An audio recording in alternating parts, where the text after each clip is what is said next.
Hello, movie lovers. I'm Adam. This is Does It Hold Up?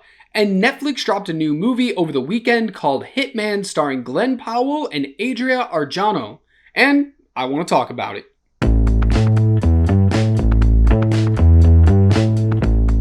This movie centers around a man named Gary Johnson, who is just your average high school teacher, but he also moonlights as a tech specialist for the police department.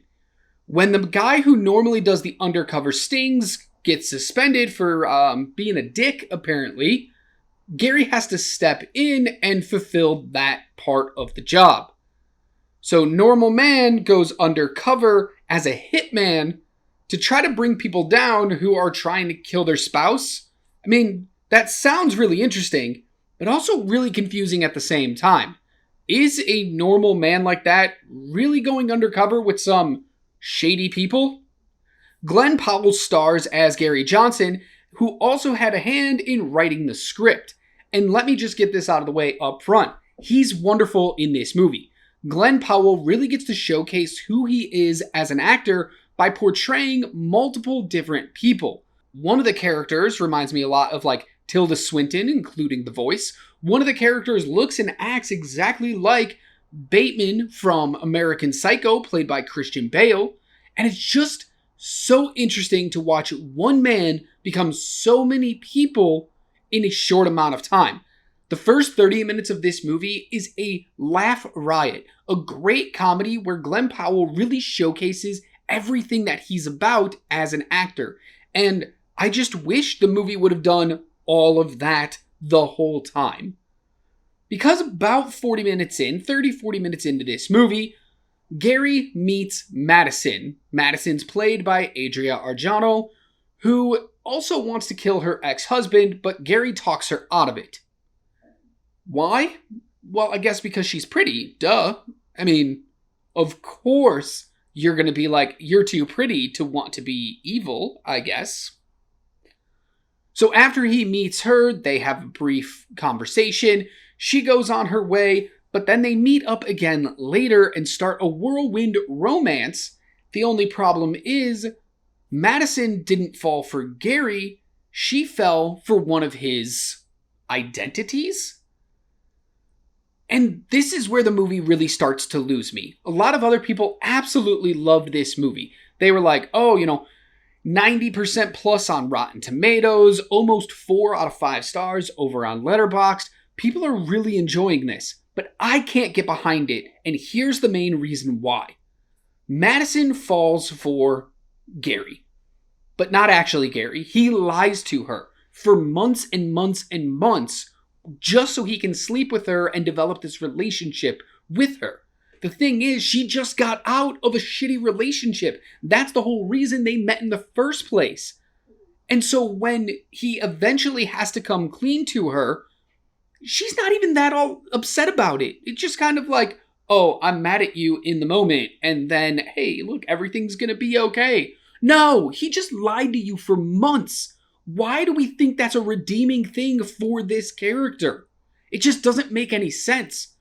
And then as the movie progresses, Madison gets in trouble by doing something extremely stupid. And so Gary has to help her get out of it. And they start lying to the cops together. Then they actually take the life of a cop who apparently is shady, but we never really get to see him do anything shady. We're just told a few times that he is, so we have to take the movie at its word that, he's a bad guy and we probably shouldn't like him, but that doesn't mean we should want him dead. So after they do this, they run off together, completely free, and start a life together. They have kids, they grow old together. What the hell is that all about? Why are these two terrible people who did terrible things getting a happy ending? It just doesn't really make sense, and it ruins everything in the movie that came before it. And all the stuff that came before the middle of the movie all the way through the end wasn't that good to begin with. And then when you put this kind of ending on it, why? Why was that the decision made? Richard Linklater is the director of this movie, and he's made some fantastic movies in the past. Dazed and Confused is an amazing movie. But he's also had some misses, at least in my opinion, with things like Boyhood, which I don't think was that good. It was mostly just a gimmick of, hey, I film 2 weeks every year for 12 years. Haha, look, movie. Great, it's just not a good movie. And he puts his all into this one. The problem is, he absolutely nails it as a director for the first half. And then he loses his way pretty quickly. The tone of the movie changes. The art style of the movie changes. Not poorly, because technically this movie is sound from beginning to end. There's just weird choices made throughout that will make you question why you're actually watching this movie. At least it made me question why I was finishing this movie. And then here's another big part that really just bothered me when I was done watching it. Glen Powell and Richard Linklater are the two that wrote this script. Glen Powell is obviously the star of the movie. There is a lot of unnecessary sex scenes in this movie. It almost makes Gary out to be like, he was a virgin prior to meeting Madison, and now he's just sex obsessed. But why? It doesn't add anything to the story. There's a montage of like 10 minutes of the movie where Madison is just in skimpy clothing or in no clothing at all. And what does it add to the story? It doesn't further their connection at all. I'd rather see them out on dates and getting to know each other.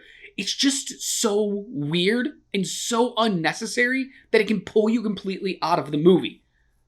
And at the end of the day, this is based on a true story of some sort, and they give you a little blurb at the end about the actual man, Gary Johnson, and they fill you in on a few